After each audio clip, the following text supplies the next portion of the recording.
Dia aja bisa, kenapa kamu enggak? Kalimat ini sering sekali terdengar di kalangan orang tua yang seneng banget ngelihat keberhasilan anak temennya, anak saudaranya, atau siapapun itu. Dan dalam lubuk hati mereka yang paling dalam, mereka menginginkan juga hal itu terjadi kepada anak-anak mereka.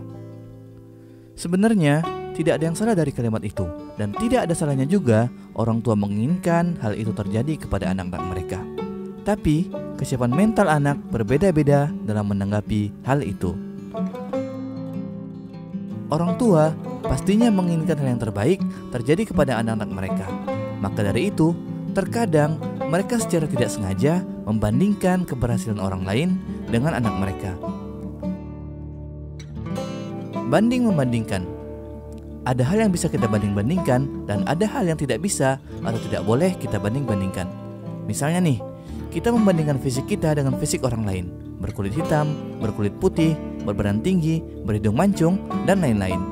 Nah, hal-hal yang saya sebutin tadi tidak bisa kita banding-bandingkan. Kenapa? Karena kita makhluk ciptaan Tuhan. Tuhan menciptakan kita dengan kemahasempurnaannya. Tugas kita setelah diberikan sesuatu ialah bersyukur. Maka, apa yang ada dalam diri kita, apa yang Tuhan berikan dengan bentuk tubuh kita, patut kita syukuri. Makanya, saya agak kurang sreg dengan orang yang kulitnya agak gelap, berusaha mati-matian buat ngebutuhin kulitnya. Entah itu pakai skincare atau apalah, yang penting bisa putih. Ingat, tugas kita bersyukur.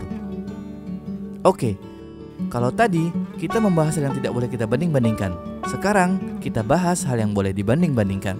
Salah satunya yang boleh dibandingkan adalah keberhasilan. Terkadang kita harus melihat keberhasilan orang lain agar kita bisa lebih semangat dan lebih berusaha untuk sampai kepada titik itu. Bahkan lebih dari itu. Tapi yang jadi masalah adalah ketika kita mau sukses dengan cara seperti itu, kita lupa satu hal. Cara orang lain sukses akan berbeda dengan cara kita sukses.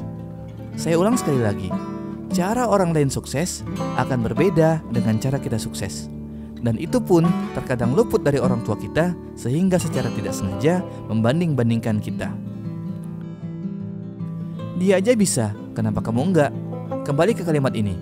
Kalimat yang terkadang menjadi momok buat seorang anak. Kenapa? Karena si anak sudah merasa insecure duluan dengan melihat si dia yang menjadi patokan perbandingan. Misalnya nih, Ibu A melihat anak Ibu B menjadi seorang PNS.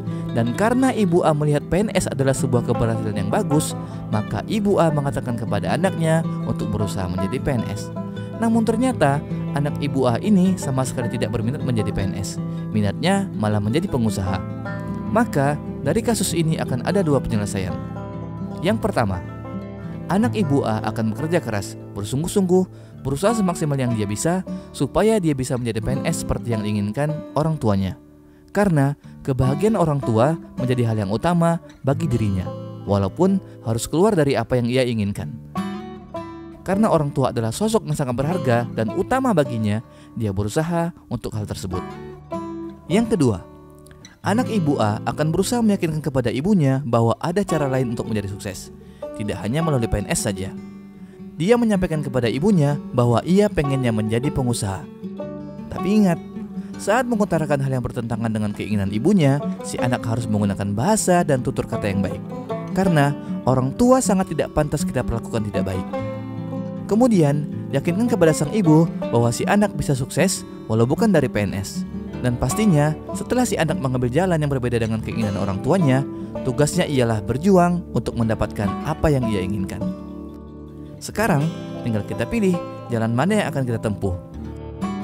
Setiap anak punya passionnya masing-masing, dan setiap orang tua juga punya harapannya masing-masing.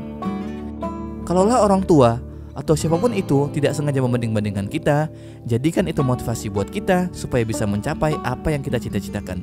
Dan jika keinginan kita berbeda dengan apa yang dibandingkan, sampaikan kepada mereka yang membandingkan bahwa kita akan sukses dengan cara kita.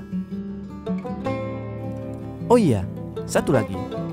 Sebenarnya sukses itu relatif. Ada orang yang bergaji 2 juta sudah merasa sukses. Dan ada juga orang yang sudah punya mobil, sudah punya rumah, sudah punya investasi di mana-mana, masih merasa belum sukses. Sukses adalah keinginan untuk menjalani hidup sesuai dengan keinginanmu. Melakukan apa yang ingin kamu nikmati, dikelilingi keluarga, teman, dan orang yang kamu hormati.